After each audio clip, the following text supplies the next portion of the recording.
شاهد كيف يتوضأ. هل تحت أحد يساعدك يا شيخ نصر الدين؟ لا. كيف تتوضأ؟ بسم الله. شاهد، انظر كيف يجمع الماء في رجليه ثم يبدأ بالمضمضة. سقط عنه غسيل الكفين، الآن يتمضمض 3.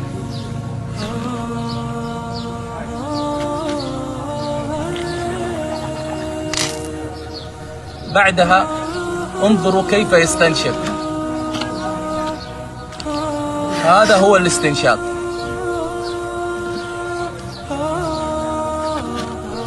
الله أكبر. هل شاهدت كيف يستنشق الماء؟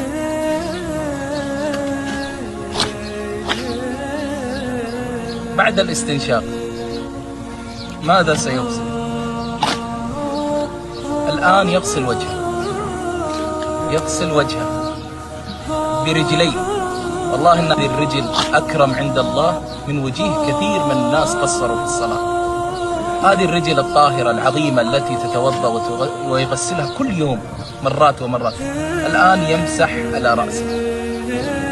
ثم بعدها انظروا كيف يمسح ويضع الماء في أذنيه.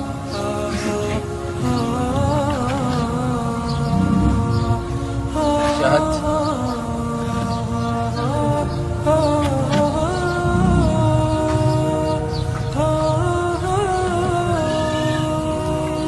بعدها الآن يغسل الرجلين. الله أكبر. سنوات وهو على هذه الحالة، سنوات وهو يصلي قبل صلاته يتوضأ بهذا الوضوء بهذه الطريقة، لا يساعده أحد.